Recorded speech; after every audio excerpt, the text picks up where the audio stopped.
Assalamualaikum warahmatullahi wabarakatuh. Pembahasan yang pertama tentang pengertian filsafat pendidikan.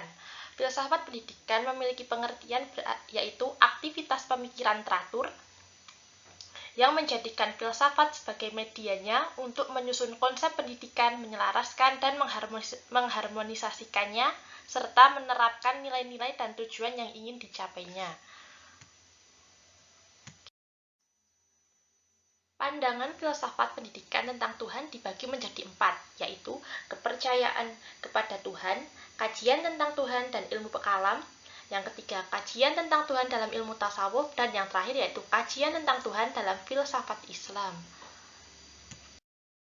Filsafat pendidikan juga memberikan pandangan tentang manusia, diantaranya yaitu manusia menurut antropologi, manusia menurut ilmu sosiologi, manusia menurut ilmu psikologi, manusia menurut para filsuf, dan yang terakhir manusia menurut Islam. Filsafat pendidikan tidak hanya berpandangan mengenai masalah tentang ketuhanan maupun tentang manusia. Filsafat pendidikan juga tidak kalah memandang tentang alam. Pandangan filsafat pendidikan tentang alam diantaranya yaitu konsepsi alam jagat raya menurut ilmu pengetahuan, dan yang kedua, konsepsi alam semesta menurut filsafat tidak bersifat terperinci dan spesifik sebagaimana ilmu pengetahuan.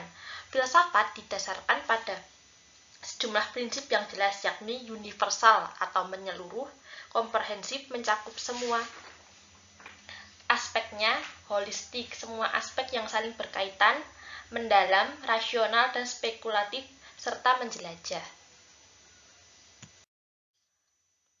Lalu, apakah ada hubungan filsafat tentang alam dan pendidikan? Jawabannya jelas ada.